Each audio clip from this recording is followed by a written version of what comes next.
Hey, what's up, everybody? My name is Andrew Davis, and you're watching Conversations in Pop Culture. And yes, I am scandalous like an Ashley. And this episode is brought to you by my friends at Pocket Chat Comics, which are offering a fun, sexy, limited edition swimsuit cover on Kickstarter. There's only 100 of them out there, so definitely check that out. I think it ends tomorrow night, as well as I do have a nice announcement to make because I bought out all 15 of the hollow foils on this bad boy. And so I am very excited. This is not the first time I've done this. I've done it before. And so if you want this beautiful cover, and there's only 15 of them in hollow foil from Mount Olympus of Mirko from My Hero Academia, I got you covered. I got you covered. And the first person gets the best deal because I'm selling 2 through 15. So you get to choose whichever one you want if you want to buy it from me. And it's up on my eBay store, description down below. But enough about that because I have with me Stokes, the writer. What's good, bro? No, I'm pretty happy. I'm pretty relaxed. I'm pretty excited. It's been a crazy week in a lot of ways, but obviously, you got a lot going on yourself, and obviously you have a Kickstarter that I don't think it launched yet. It didn't launch yet, but it's gonna soon, right? It's gonna soon. I think the latest I'm aiming for is the last week of January. Like, fingers crossed. So it's Tap or Die issue 2, and obviously there's a lot of stuff going on with Tap or Die. Issue 1, I know, came out, what was it, 6 months ago, I want to say? July-ish, I think? Or July. Yep, July. Because I think that's the last time we spoke. I think. I could be mistaken, but it's been a while. It's been a crazy year.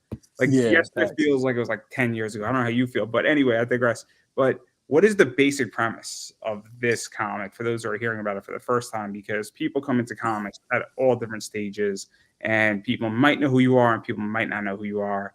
And people might be like, hey, what is Tap or Die? It sounds cool. Absolutely. Tap or Die is one man's mission to become the ultimate heel after he gets screwed over by the commissioner of his wrestling league. Yeah. So let's talk a little bit about this because obviously the character is Domino. I think he's the character. Yes. And he's kind of this young, kind of green, little bit of a rookie type of character. Obviously, he's not a rookie, but he's at the beginning of his journey in his fight wrestling world, and he wants more opponents, and he wants to climb up the ranks, and he's kind of new on how things work, and he kind of is a little rough and brash around the edges, and yeah, so, and he's got a lot of stuff going on. So, what is this like? Because it's very interesting. Because in wrestling, and I view your comic as a sort of a hybrid MMA wrestling type book. Yes. And it's kind of a young man's like entry in, maybe his first year into the bout, maybe a year and a half, and doesn't know better than to just wait in line a little bit. Yeah, it's actually I actually wrote this. I was dealing with a lot of frustrations. There's some parallels with me and my career. I was relatively green. I'm still green when I started this.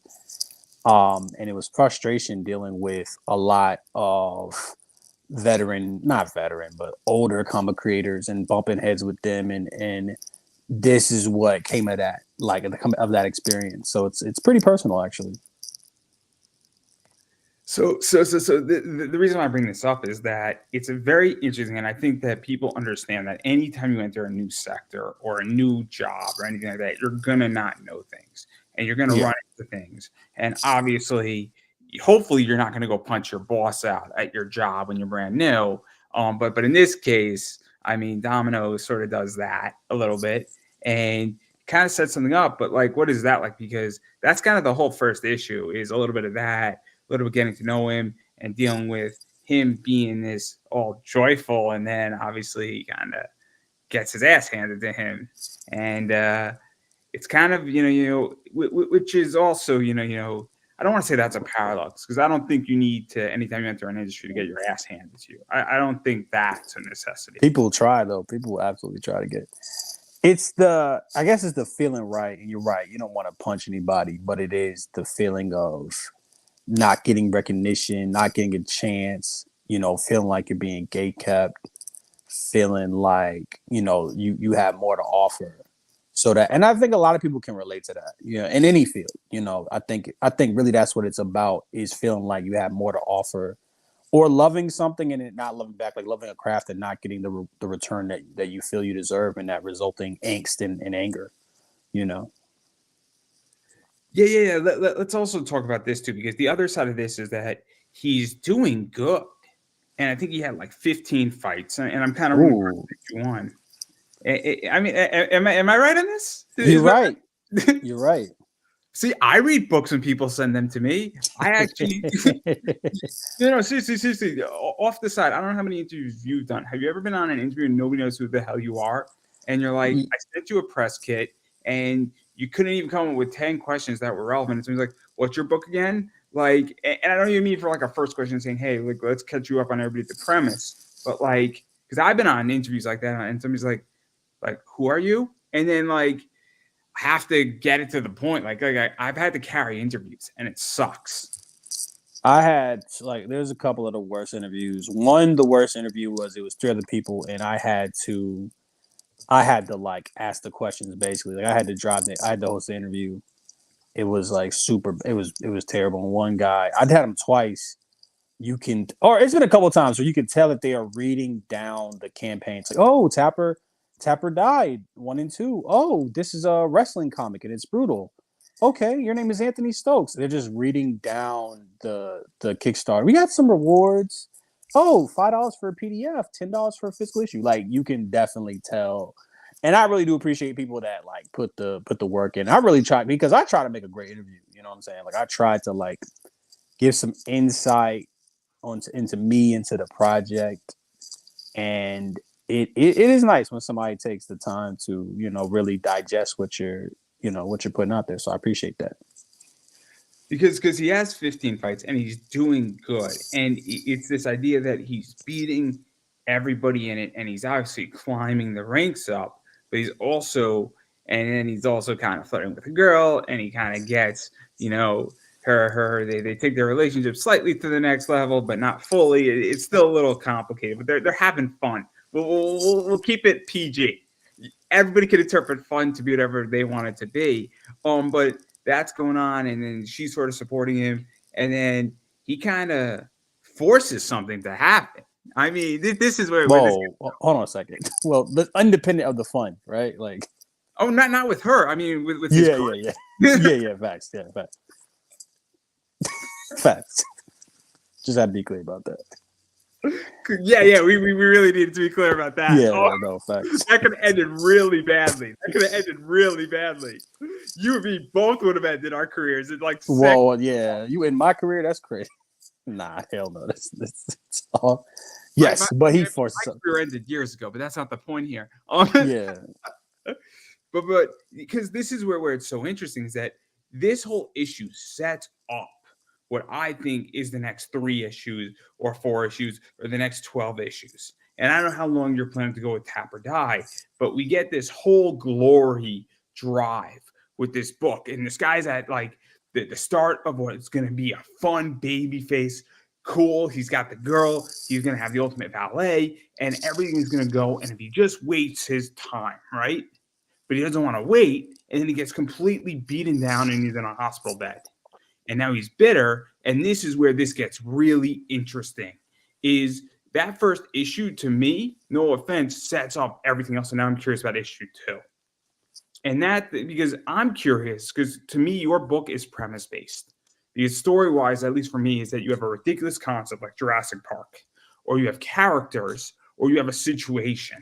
And to me, this is the situation of how is he going to become the bad guy and make everybody else look like the good guy and exact his revenge or his justice.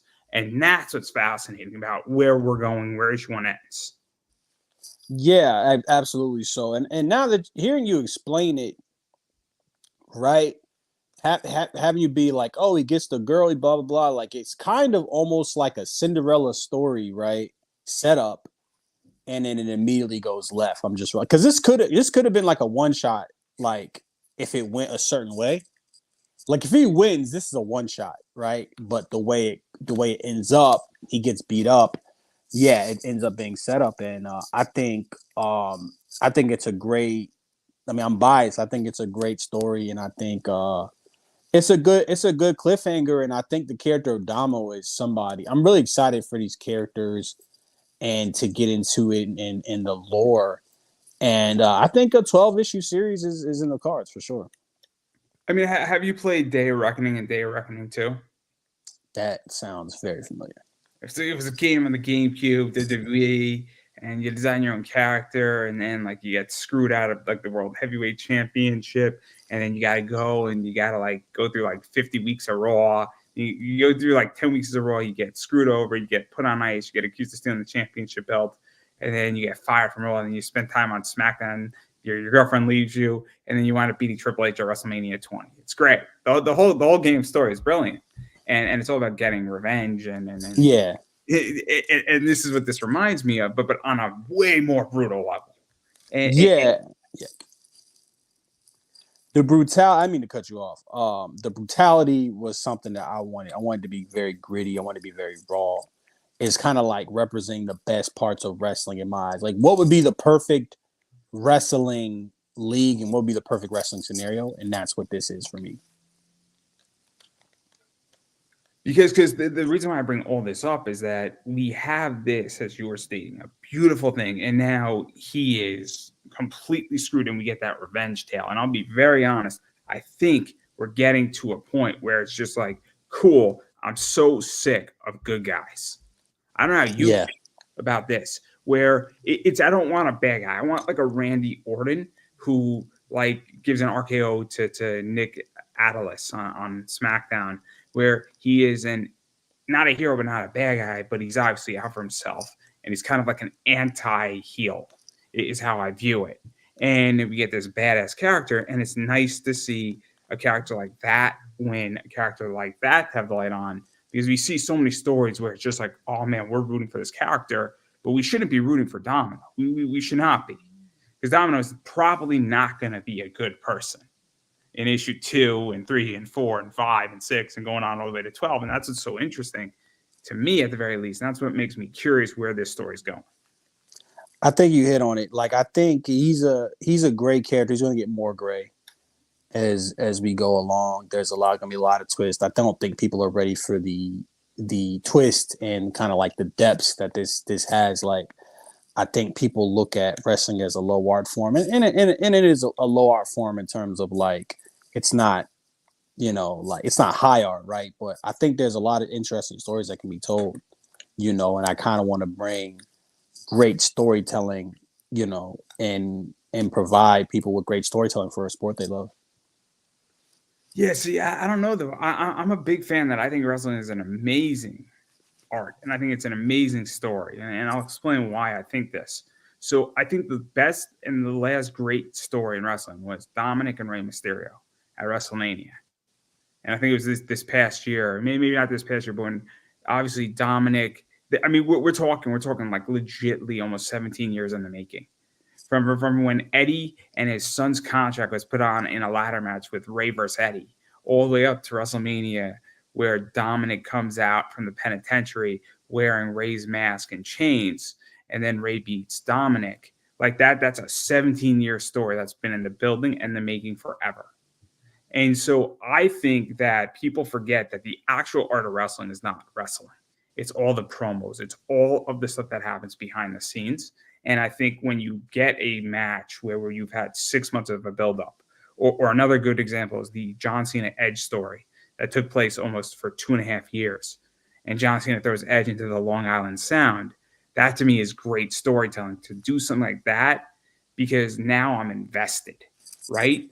And this is where I think we're going with this, is that I think that if you read this book, and now I'm invested, because we now have a question of, we have this good guy, good wrestler, having a perfect life, getting completely sandbagged and fucked over, and now he's bitter and he's brooding and he's dark, and now he's going to become the asshole and become the evil to get what he wants out of the world.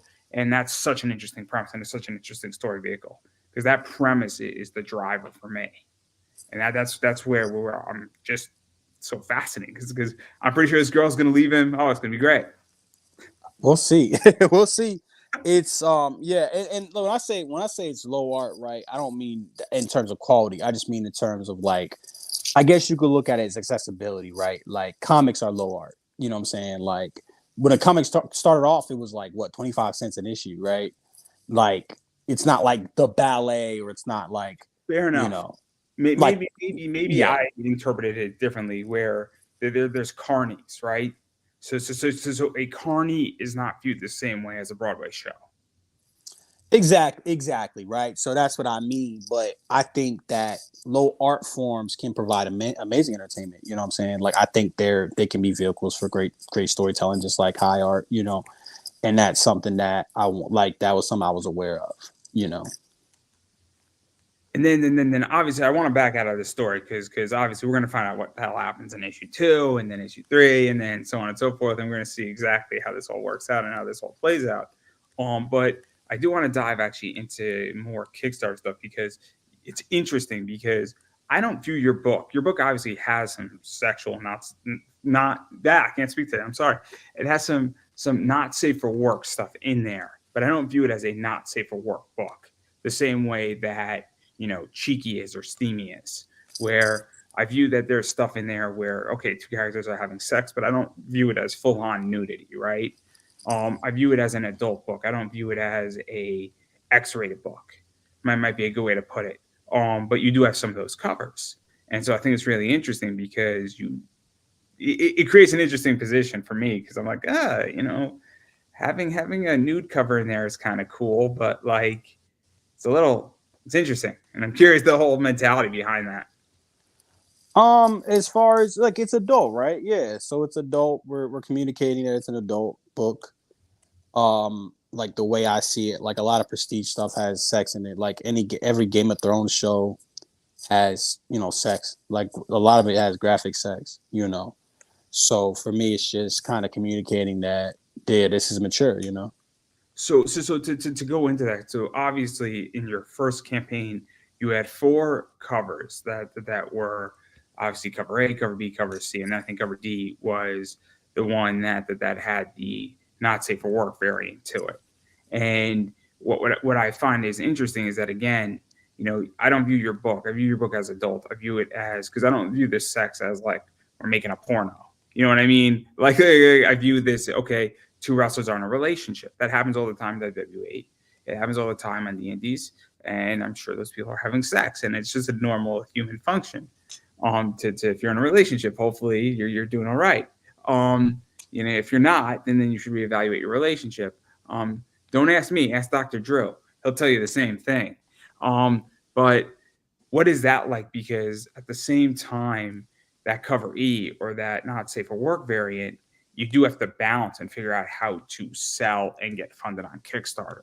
And we're in a weird situation where nude variants do help, virgin variants do help, and sometimes you gotta do certain things to get your book funded. And I hate to say it that way, but it's a very tricky game to play on Kickstarter. Well, and for me, I think my solution or a possible solution is just to make something where make a story that facilitates that, so you can lean into what is popular on the platform, right? Like if I'm pitching to a publisher, I'm going to tailor the pitch to the publisher. So to me, it's the same thing. You know what I'm saying? Like you're giving the people what they want effectively. But so Tap or Die was to cater to the Kickstarter market for sure. That was from its conception. That was the idea.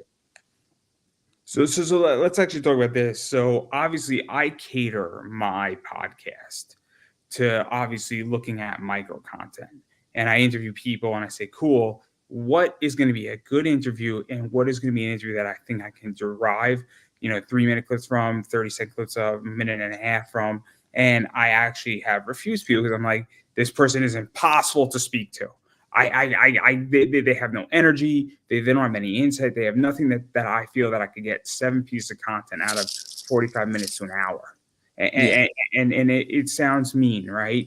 And I'm perfectly fine that it sounds mean or it sounds, oh, you don't qualify. Who am I to tell you that you don't qualify, right? Who am I to gatekeep? But I have to look out for my best interest. And not everything I push out on YouTube or in TikTok or on Reels or whatever works, but sometimes it does and it works efficiently. And so I'm very much catering the same way, Maybe not the same as far as, funding on Kickstarter, but I think it's a real skill, and I think some people don't get it. And I think some people don't understand that you have to not necessarily cater the whole thing, but you do have to think about that. So what is that? Because I don't know if there's been pushback for you, or even if this is even publicly spoken about, because I don't think people want to deal with the harsh reality of it. I get pushback all the time for that, trying to bring my whole thing and my entire thing is, if you're gonna make art, whatever it is, for the love of it, just for the passion, that's fine. But then don't complain about viewership numbers. Don't complain about return on investment. Because you weren't thinking about return on investment the entire time. If you do want an ROI, then yeah, you gotta be business minded. I think what's frustrating is a lot of the discourse is either group A saying, we shouldn't talk, like it's bad that we're talking about marketing, we're talking about commerce or whatever, or it's group B, it's like it feels like it's entirely commerce. It feels like there's no kind of passion or art behind it. Everybody's just like, you need to think about it as a business. There's a bunch of campaigns right now on Kickstarter. I was talking to my boy that are just AI art, AI interiors, and they're selling crazy numbers. Right? Isn't it one that just did 21,000? I think it might be. I'm not sure. I mean, I'm pretty sure they did. Yeah, they're doing numbers, but that's an example of going too far the other way. But yeah, like for me, I know what it feels like when my campaign is stagnant, and my goal is to have as little stagnation as possible in my career or anything. But I also want to I'll make a tap or die, which will have like high commercial viability, so I can tell a story with less commercial viability and it balances out essentially. Because this is how I feel, and this is what I think is interesting, is that I see all these shows, right? And I haven't produced a comic, but I'm obviously selling comic books on eBay. And my biggest pet peeve, and I'll be very honest, is that I wish that people like me were in the conversation, because I think there's a real problem when you don't look at a comic shop. You don't ask what they're thinking. You don't ask what somebody who's a comic creator is thinking. You don't ask what a publisher is thinking. You don't even ask what your customer is thinking. And I mean, maybe I should create that show. Maybe I should find every week a comic, shop, a publisher, a customer, somebody who's selling on eBay, a creator, and then I can't. There's got to be a sixth category I'm missing. But all of us talking about comics is, I think we're all equal parts in the industry. We all bring different values. And to me, what I find with a lot of these shows that are talking about business is that you're not speaking to somebody who's just selling comic books in their shop. And I think that's a big problem, because I don't think we have a creativity problem anymore. I don't think that, we always have a creativity problem, because there's always somebody who's struggling with creativity, or sometimes we just end in a funky cycle where there's 6 months of just bad stuff coming out. It happens because sometimes everybody just runs out of an idea, and that happens. But I don't think we've ever had a long-term creativity problem in comics. But we got about 15 others, and I don't think anybody talks to.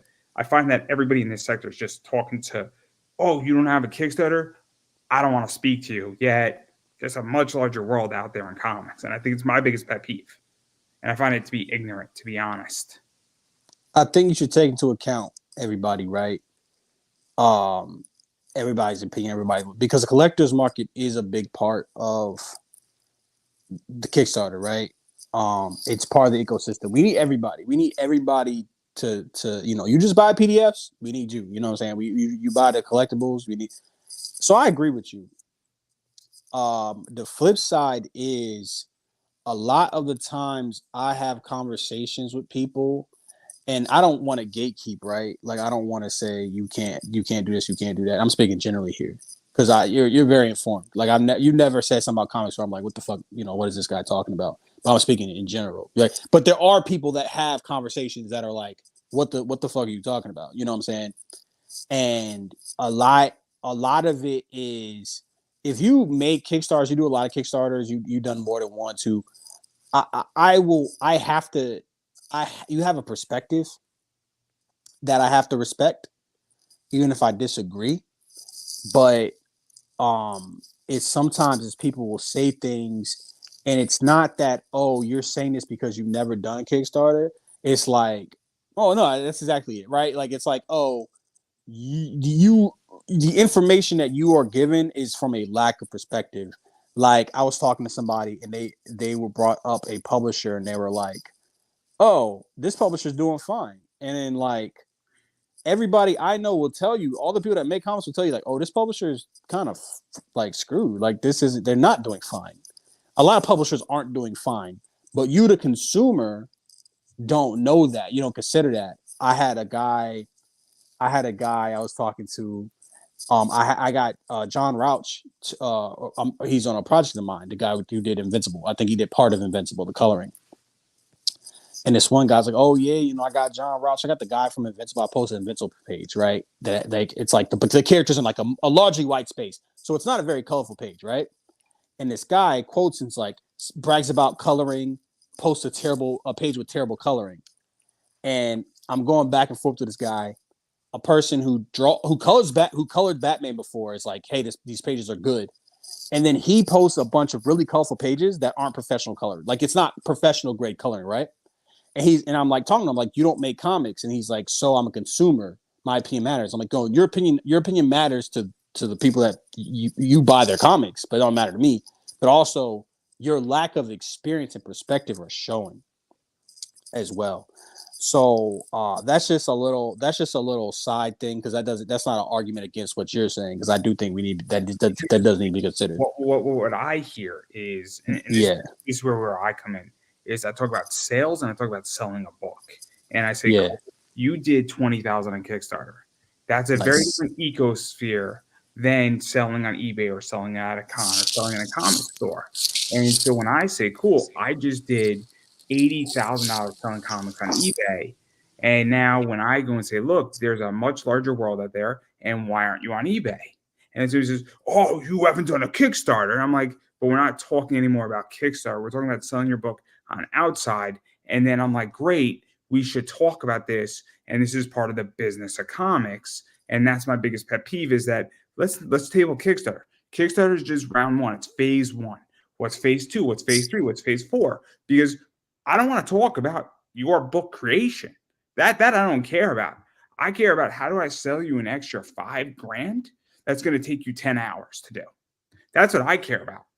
And that's where I think everybody gets all messed up is they say, oh, you haven't done a Kickstarter. I don't respect your opinion. But I'm like, I don't want to talk about the Kickstarter aspect of that. That part is done because your book is produced. I want to talk about how we're going to sell your book. And that's the part that bothers me. And like, there's been people where I'm like, bro, you got to get on eBay. And like, they don't listen. And that's where I don't get is that I don't profess to be on the Kickstarter guy. That's not my sector. That's not my sector. My sector is that great comic shops and selling your book and not selling your book necessarily at a con, but in the ether and other places. And I just don't get it. I don't get why there's so much adversity to it. And it drives me crazy, but I gave up a long time ago. You don't want my help. I think, but you bring up a great point about Kickstarter being the first step because that's the thing. Creators, you could list a couple of steps, right? You could say Kickstarter or a bunch of potential paths, right? You could say like direct market, right? Like comic stores, a website, conventions, all this stuff, all these things you can do. But what I see a lot is creators like do the Kickstarter, and then that seems like it's it. Like a big part of my business model is doing cons. I will overprint so I have something to take to a con to sell. Like that's so series that will not necessarily be profitable immediately will end up becoming profitable because of like conventions and stuff like that. And I see creators that are like, yeah, I don't like doing conventions. And it's like, RIP, bro. Like you're leaving so. I mean, if you're good at it, but that's the thing is, it's a skill, and people only consider comic book making skills like the act of writing or drawing comics, which is very productive, and you're leaving a lot of money on the table. You're leaving a lot of, I mean, that's essentially it. You're gonna stay stagnant in ways that you don't necessarily have to with that mentality. But yeah, anytime somebody says I hate conventions, like, bro, when I'm out partying with Pat Shan at fucking 12:30 a.m. and I gotta be at a booth at 9 o'clock in the next morning, I don't love conventions either. you know. But I'd be scared. I'd be scared to know like what my business will look like without cons. Like I don't even want to think about that. This is I have a different opinion completely. See, I don't want to do cons. What I'm planning to do, if I ever write a book and I haven't decided, is I want to take the whatnot aspect and I want to build it that way where I want to do live sales and I want to just sit in my house and I want to interact in that way because I've seen a bunch of people do really, really, really good business that way.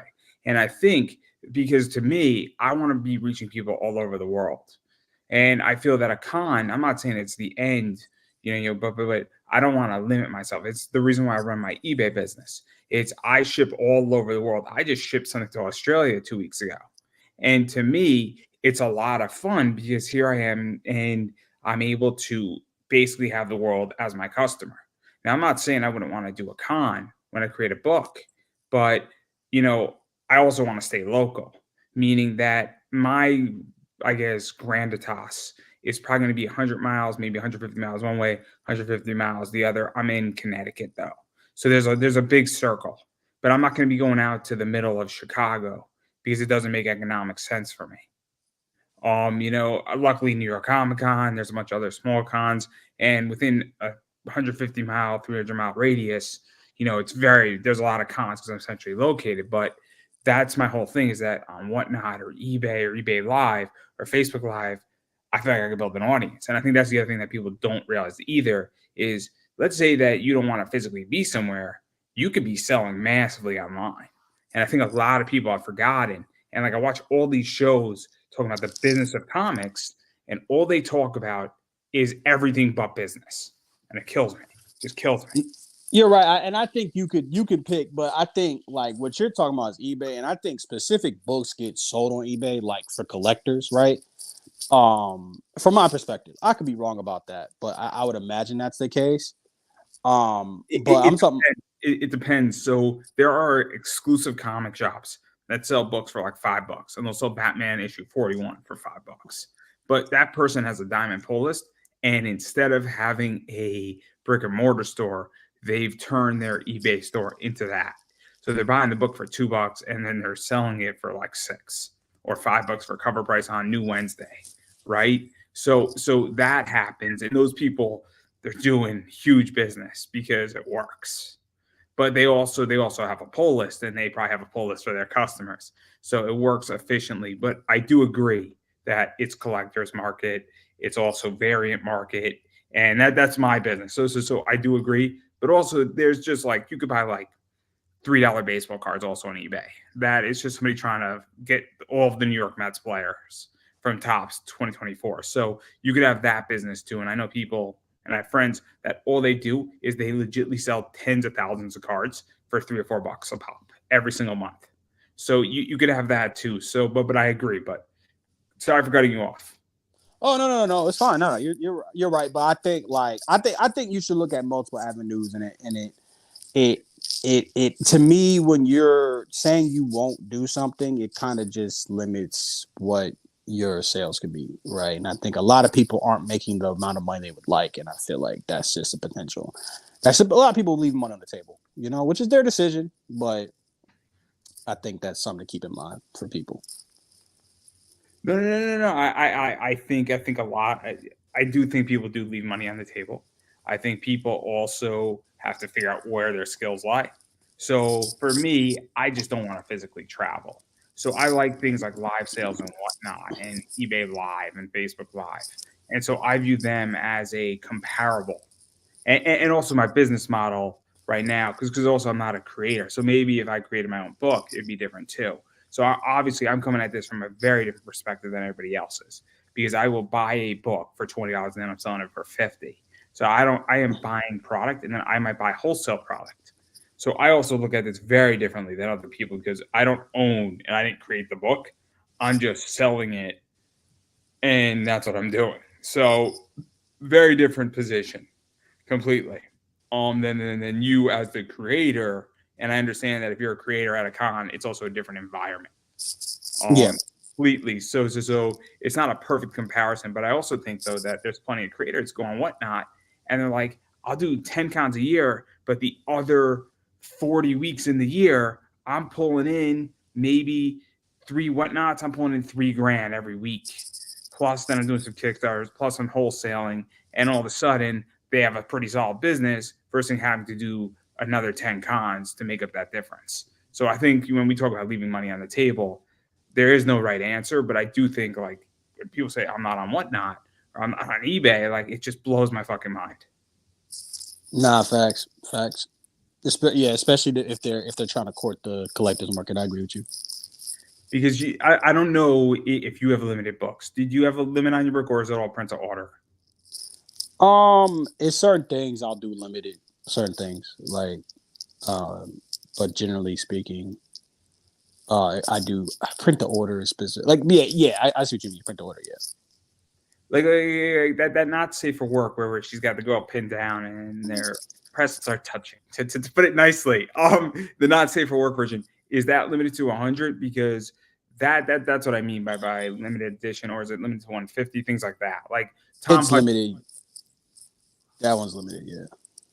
Because that's where Whatnot comes in. Where if all of a sudden you have 20 left, and then you put on Whatnot, and then people are bidding for it, and you set the bid for $15, all of a sudden, you have only so many. Or if you only had 5 of them in hollow foil and you had 2 left, and you put that up on Whatnot, there you go, and people are bidding for it. That's where the collector's market's interesting. But I digress on that. That's a whole different ballgame. But I do want to dive into some other stuff because you've been controversial, and I know you're trying to get away from it. No, I'm not trying to get away from being controversial. I'm trying to get away from arguing with individuals, right? Like the usual suspects. Let me ask this. Let me ask this. Sorry to cut you off. Are you trying to get away from arguing with individuals, or are you trying to get away from having unproductive conversations? Because the way I feel is that I might disagree with somebody, right? And so I'll give an example. I have some disagreements with Tyler Carpenter. I want to have a productive conversation with Tyler. I don't want to get into a Twitter spout. I want to have Tyler on, and I want to go for an hour and a half, and I want to talk about what we disagree. Because I think he says, oh, there's no brand loyalty in comics. I think he's wrong on that issue.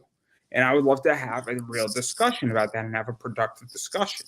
So I might disagree with you on something. I don't know what would I disagree with you on at the moment off the top of my head. But instead of saying, oh, Stokes is wrong on Twitter, type, and then we go back at it, and then I send a meme of like John Cena doing this to you, that's not productive, right? So, or are you just trying to just be controversial and not deal with people? Because that's fine too. But like that, where I'm at is I want to have productive conversations. I want to have productive conversations, but I'm also one to have unproductive conversations. I get bored easy. I don't mind it. An unproductive conversation can always become productive, right?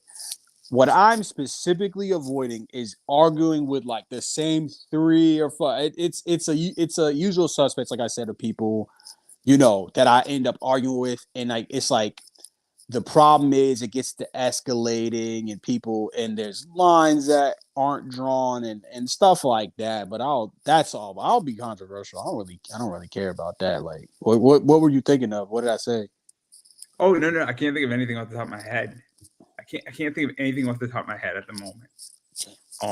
I'm sure there's something that we disagree on, but the point is that is nothing major. Like the example with Tyler is a good example where he's speaking about brand loyalty. I'm like, what do you mean brand loyalty? People are extremely loyal to Zenescope.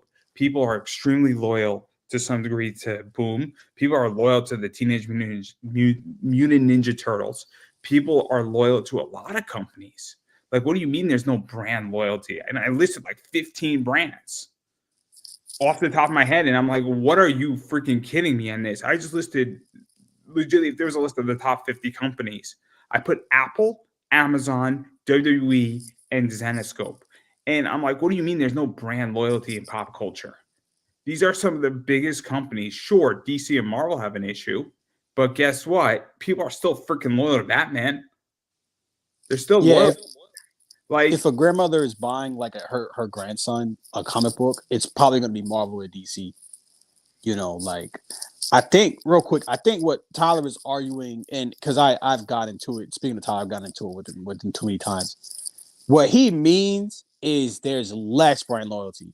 Like it's died down. And I think he's right. I think like there with as much entertainment that is available for cheap, like there's such a low barrier of entry for entertainment now. Like you look at video games, they're cheaper. If you're not buying a brand new video game, they're cheaper.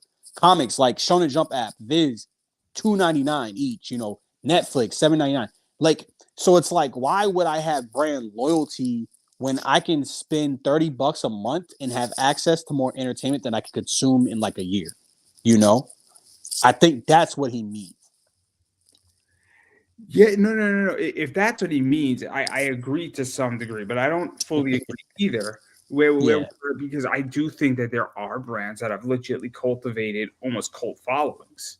Yes. Where I mean, I look at places like Zenoscope. I mean, there are people who buy Zenoscope books and they spend almost $400 to $500 a month on comics, and it's insane. In a month, in a live stream, I'm watching, and I'm like, how do these people have this money? I'm like, what jobs do they have, and how do I get a job like that? That's my question. I'm doing just fine, everybody. I don't need charity. I'm doing just fine. But you get where I'm going with this. When somebody's dropping $1,000 on comic books in a live stream, they're getting like one of everything, and they're getting really cool books. You say, how do they have this money? How are they affording to spend $12K a year? And I do think that. So that's my issue. But like Tyler said, a lot of stuff that I'm like, I don't know if you're right, man. We disagree, but instead of again bitching about it, and this is where I think the whole industry's gone to ape shit, is if I say something to Tyler, Tyler might take it personal, and then it becomes escalated, and then it becomes personal, meaning I'm attacking your idea, right? If I attack your idea saying, what do you mean you don't use page turners? Right? I'm not saying you're a bad person. I'm attacking your idea and I'm saying, why don't you use page turners in writing, right? That's not attacking you personally. If you say, Andrew, how come you use StreamYard? Or how come you have a particular style in your interview? You're attacking the style. You're not saying, Andrew, you're using this style and you're a bad person and you should die. Because see how that escalated to being a personal attack, right? Escalated very fast. Well, we needed to speed it up. We only have so much time in the world. But anyway, the point is that because I've been personally attacked Me too. and I think that's a real problem in comics. I mean, I've been personal attacked on for 53 minutes. It's not fun. It's not fun. And then you say, boy, that was a waste of 53 minutes. Yeah, I mean, you're right, because you know what it is, people take it personally. Like that's essentially what it is. And so much of what I deal with, the page turns conversation, I can tell you, I believe I got into like a year-long feud that started because I said fuck page turns, like in a Twitter space. I swear to God, like a feud that branched into another feud, which branched to another feud. Like it was insane. And it's like people gatekeep off of craft. They gatekeep off of, it's just so weird to me. And people get so upset by what I say, but it's like, bro, I keep it to craft or technique. Like, what's all this personal stuff, bro? I remember, you might get a kick out of this. This was like last year. This is probably like, oh my God, almost a year and a half ago. This is 2022 May. And I'm kind of dipping my foot into being heel Stokes, but I'm not there yet. And I'm like, how much y'all charge for signatures? Because I had this might have been my second ever con, actually. This might have been my second ever con. If not like very like my third or fourth, like, but not a lot. And I was like, how much y'all charge for signatures? And not everybody, some people be like none. I'm like, some people, no matter where you fall on the spectrum, that's cool. You can do what you want. The comments I got was, you're a nobody. Who would pay for your signature? And once you say you're a nobody, that's an insult. You are projecting, you know what I'm saying? Because if the thing is, and people are saying, oh, a signature is worthless because it's not, graded. It's not graded. But it's like, do you hear yourself? Like y'all are so conditioned to think like that's almost being too business minded. Because I'm like, but bro, listen, if I go to fucking McDonald's and I ask for to supersize it, like I'm willing to pay for a product. If somebody's willing to pay for a signature, it's worth it. And the reason why people charge, like, ask for signatures is it's perspective. What the fuck? What am I trying to say, bro? Like, what am I trying to perceive value?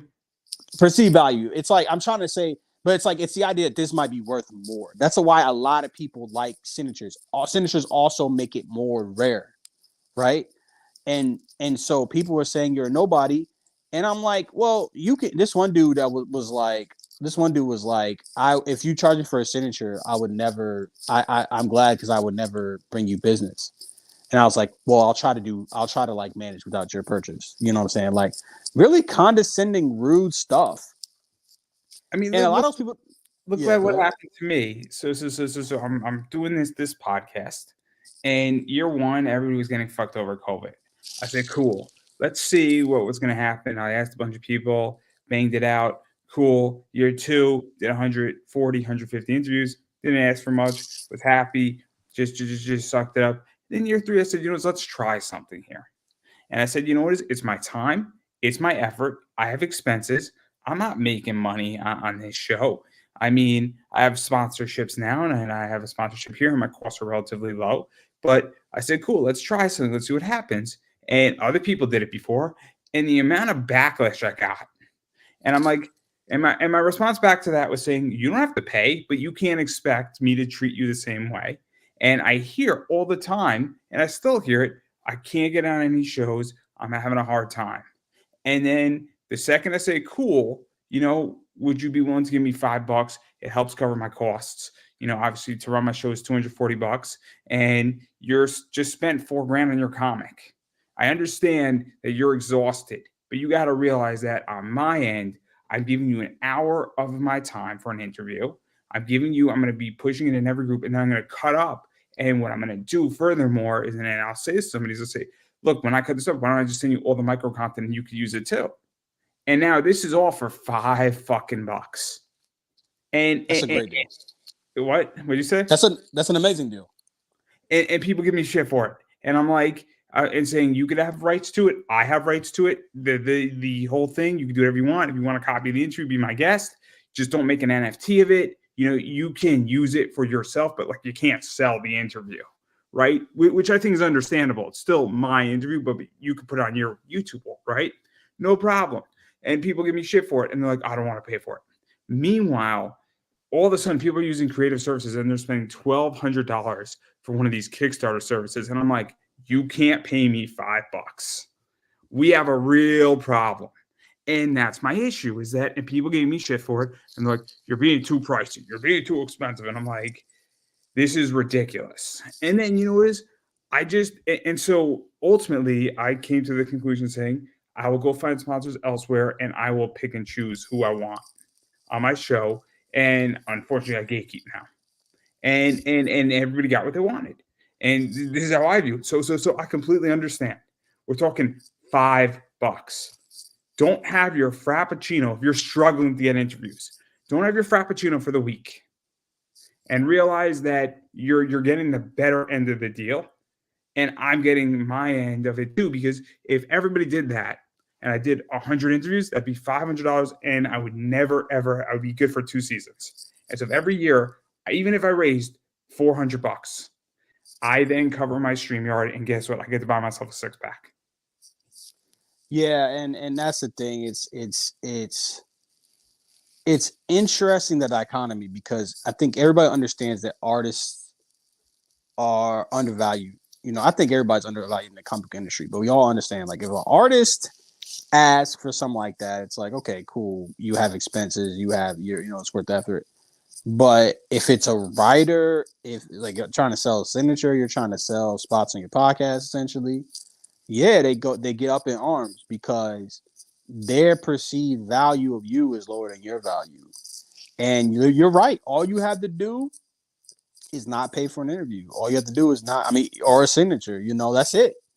That's it. Why take it personal? And the reality is that a lot of these podcasts that are doing indie comic reviews, they're shutting down. You know what I'm saying? Like they're throttling way down, like what you're saying. They have to pick and choose Or they're just not doing it. They're just not doing it anymore, man. And I appreciate everybody that does this because it's not what we do is laborious, but what y'all do is laborious as well. And it's probably more thankless. You know what I'm saying? Like, because our Kickstarter makes money. You know, well, theoretically it can make money. It can make a lot of money. It can make you profit. And so no, I appreciate you. And like I said, like I think that's nonsense, right? Like, how you gonna tell me that I can't get a return? But if I were to tweet out, oh man, I'm thinking about quitting because my money is fucked up. I'm not. They'd be like, oh no, don't quit. But if then you try to make money, keep the lights on. It's like, oh yeah, wow, that's So tisk so tisk. so so so I mean, I just brought in a nice sponsor. I undersold the sponsor, but I got a good chunk of season 5 covered, and I got a little bit of season 6 covered for it. So it covers the 66% of season 5. It doesn't cover. No, actually, that's not true. Yeah, it does cover about 66% of season 5. So I need about $60 more, and I am good for all season 5. So I actually, that's not true. I need less than that. I need about $30. So I will get that $30 from somewhere in the next 12 months.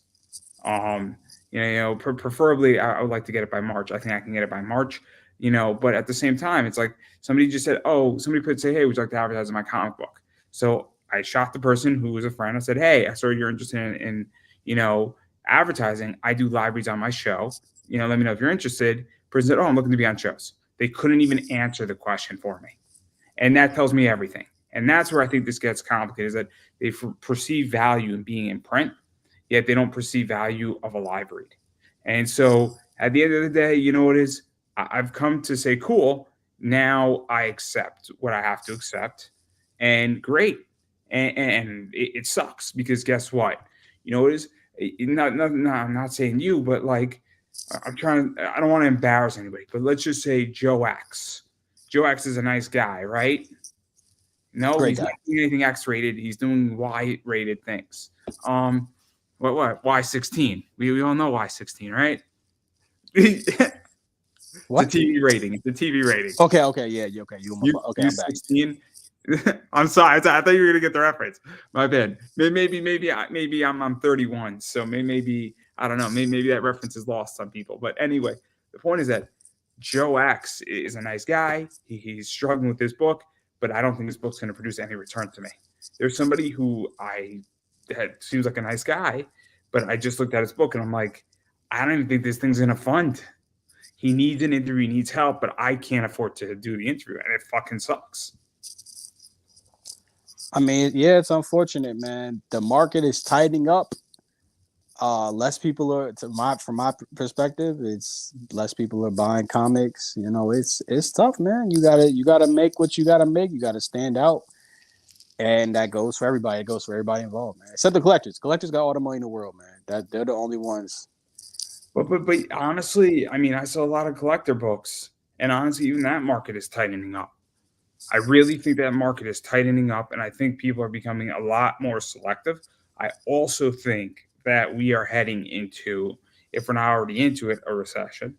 I think what's going to happen is that when they start cutting rates at the Fed, it's one of two things: either the economy recovered, or that the economy slowed down, that they could lower rates, which means that we are in the thick of a recession. Yeah, man, it's tough. Which means that's when I should buy a lot of comics. Because alternative assets, just as a rule of thumb, when things are when stocks go down and equities go down, people look for other places to park their money, and alternative investments are those places to park their money, and that's what it is. But I can tell you for a fact that like I buy a lot of Mount Olympus. I have a lot more competition now, and that sucks too. Where the money that I used to make on that stuff, if I used to buy a book for 20 and sell for 60, it's more like I'm buying it for 20, selling it for 50. And so that $10 is a big hit. Yeah, yeah, for But sure. but it is what it is. But what I mean, there's a bunch of other hot takes you could talk about. I mean, it's just I can't take this industry. I don't know about you, but like I can't take the hypocrisy in it. I can't take the whining. I can't take this stupid meme saying I don't care how many years you've worked in the industry, get back to work. I think that's a ridiculous meme. I agree with you. I mean, we got into an argument. On Twitter. Some of the discourse was my friend Chris Moses was like, "Who's He's been up and coming?" on this show. Chris been on the show? Yeah, with Jazz. Nah, that's Christopher. That's Christopher Curtis. This is Chris Moses. Oh, I'm sorry. I mixed them up. My bad. Oh no, it's all good. And so he says, "Who's the best who's your favorite up and coming artist?" And somebody quote tweeted it and was like, "Oh, I don't like posts like these because it hurts to be excluded and it's a popularity contest." But it's like, and I quote tweeted him. I was like, "Bro, y'all gonna have to realize this is a competition. Like we're competing for dollars, we're competing for eyes. Even on a website that's free, like Webtoons, that's a competition. Like because people only have a finite time to read Webtoons. And it's like, yeah, it's like this whiny kind of response to a perfectly banal tweet, you know?" I don't know. I don't even think that's a whiny response. I just think that's like an equality freaking, we all have to be equal and we all have to have, equality and we can't all hurt each other's feelings. And it's like, no, this isn't about nobody's feelings aren't hurt by this. Me hurting your feelings or saying Stokes, you're a nobody, go home and go back to your typewriter. That was a creative miscarriage. That's hurting your feelings, right? That's a little meaner, right? Saying, hey, who's your favorite, upcoming artist, or who's your favorite artist, or who's your artist that you would spend $30 on and don't even think about it, so he says, well, I don't like this post because it excludes people. It's like, no, I'm asking you a legit question, right? Like, if you're constantly being excluded, when I first got on Twitter, 2022, right? Very beginning of 2022, I had the K1. That's all I had. Maybe I had, yeah, that's all I had. And I was like, oh, they were doing top 10 lists on Twitter. And I was like, damn, I wonder if I'll make a top 10. But of course I didn't, because I didn't know anybody. Nobody knew about my book. And it was a very humbling experience. And I was like, okay, that motivated me where I'm like, okay, 1 year, I'm going to make some top 10 books. It hasn't happened yet because I think everybody left Twitter. That's my excuse anyway. But that was, when you look at that and get discouraged, bro, you got to do something else. Like this ain't made for you, because nobody's obligated. If that happens to me, I'm like, oh, I need to make better books. Like, simply put, know. I took a different approach where I thought, I was going to be, obviously I thought I was going to get recognition. And then I said, why don't I just focus on my business? And I expanded a business. And do I get a thank you for my business? Am I going to be on a top 10 eBay business list? I don't know, maybe at some point. But if you 3x a business, the reward is that I have more capital in my disposal. And exactly. So I made a determination saying, I don't need your goddamn fucking award. I don't need a top 10 list. I want to have more products sold. I want to have more economic stability, and I want to have a more efficient business. So right now I'm going through stabilization in my business. Stabilization sucks because you cannot go through an expansion and not have consequences for expansion. It's just the reality of it, where if you go through a 3x, there are consequences for a 3x. There's good ones and bad ones. Yeah. But I think that, obviously when you go through a 3x, I've learned a lot of things about my business, and I learned a lot of things about infrastructure. And infrastructure sucks when you're not ready for it. I did not expect to have a 3x. I expected to have a 1.5 to a 2x at best. That extra, I guess, 3 or that extra 1 or whatever we want to call it definitely was unexpected. And let's just say a few pipes broke that shouldn't have broken. And you learn a very quick lesson very quickly. And so the next year is stabilization in the next 6 months or so. But anyway, I digress. But like, I don't really get it because I can't take it. I am competing against everybody and everything. And as a media entity, I'm competing against the NFL by definition. I'm not going to beat the NFL, but I'm competing against media. I'm competing against Netflix because you could watch this show or you watch something else, or you're going to watch Monday Night Football, and then you might watch this on replay, but that means you're not watching something else. And that's a complicated entity. I literally had to explain to somebody like, oh, it's not competition because I do a web series and it's free. And I was like, okay, but on that hosting, I was like, do people have a limited time to consume entertainment? Do they have a limited time? And he was like, I don't think so. And I was like, that's it. That's all I need to know. You're not serious. You know what I'm saying? You're not a serious person. It is what it is. I mean, and then I don't know, I don't know what to tell you, but I don't need. Also, what I find is that a lot of people don't know how to say thank you. That kills me. That kills me. That kills me. That absolutely kills me. The word thank you is very helpful in a lot of ways. Yeah. No, for sure. That kills me. That kills me. And then how do you feel about the toxicity in comics? Because I feel that I don't know if it's always been there, but I when I first came in interviewing people, COVID hit what? When did COVID hit? 2020? 2020, yep, early 2020. So I felt that COVID hit, and the first 6 months of COVID, I felt everybody was just happy to be alive, happy to be on shows, happy to be getting attention, trying to figure out comics. I felt the next 6 months was a little rougher, but people were still happy. And then I felt like a lot of toxicity really came in back into 2021 and really starting in 2022. And I feel that it's been a bloody fucking fight.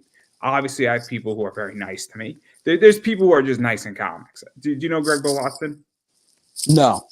Greg Bill Watson is like the nicest guy ever. So there's people who are just very nice people, just in general, and they've always been nice. But then I feel like a bunch of people who, quote unquote, were nice at the beginning of COVID have now become assholes. And I don't know if they've achieved success. I don't know if they feel like their ego's inflated. I don't know if they've got published deals, but like they won't speak to me when I took a chance on them anymore. And I'm like, I guess that kind of says everything. And so I don't know how you feel, but I feel like the whole industry has become toxic and it's become very complicated to even just say, hey man, how are you?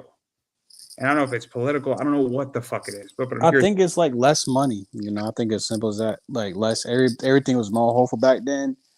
You saw a lot of people get into it from COVID. Like a lot of books came from COVID, and then now the money's dried up. I think. So did you feel that a lot of people came in and they came in when it was free cash and easy money, and then they weren't necessarily prepared for it to lighten out? I think there was a lot more money back then.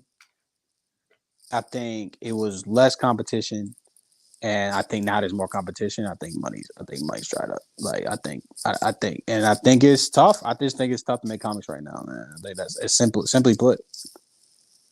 So I know you got to get out of here because I know your phone's dying. Yeah. But we covered a lot of stuff. But I don't know if there's one hot take you want to have, and I'll let you speak whatever you want to speak on it.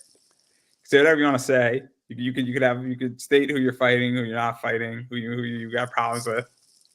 I'm not gonna go there. I'm not gonna go. I got a hot take, man. It was somebody that was like, people are making, don't make a bunch of books, make an unforgettable book, make a timeless book. And I was just like, bro, you don't know a book's gonna be timeless. You have no way of knowing that.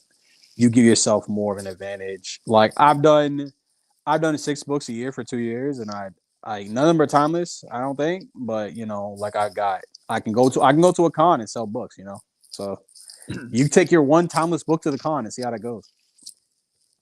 I agree. In which that I do a lot of interviews and I cut up a lot of content because I don't know which one and what interview is going to produce the most amount of views and how long it's going to last. And I've had plenty of things that didn't hit for 3 years and then they hit, but I digress. But I do want to give you a chance to promote yourself. Obviously, Tap and Die 2 is coming. You got some other stuff out there. And what I have the link. I have the sign up link in the description down below. So everybody can, sign up for your thing, see what you got going on. But where can people find you? Where can people find you? Where can people pick up some of your other stuff? Obviously, the Kickstarter, all that fun stuff.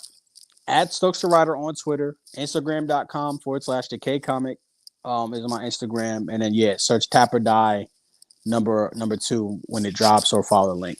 That's where I'm at. And then obviously I keep saying that you got to support indie, and Kickstarters are the way to do it. Obviously, people's websites are the way to do it. Following them on social media is also big. Sharing out campaigns, things like that. And then as far as I'm concerned, obviously I am Pop Anime Comics on Twitter/X. I am Pop Anime Comics on Instagram, Pop Anime Comics on Facebook. I have Buy Me a Coffee if you want to support me, or you could direct message me on Andrew E. Davis at hotmail.com, or shoot me a message on Instagram, Twitter, Facebook, wherever else you find me. If you want to do business with me, also I have an eBay store, Pop Anime Comics Collectibles. Again, I got some rare books out there. I got limited 15s, and as things progress, eventually I'm going to be bringing in one-of-one books, and I'm going to be asking some serious money for those, anywhere from $200 to $400 a pop. So there's some serious stuff coming into my store soon, and you never know what's going to hit. So that's my store, and again, I appreciate everybody. TikTok as well. Pop Anime Comics. YouTube, if I don't already say it, is Pop Anime Comics. So anything Pop Anime Comics is mine. And again, if you want to do business with me, I'm very easily findable, and we could work something out. And the more you buy on my show or anything else you want to do, or I'm always looking for variants and merch for my store. So that's another thing too. So on that note, everybody, I'm going to give you the final word. Buy indie comics, Tap or Die too. And I don't think I could have said that any better myself, everybody. And that is a wrap.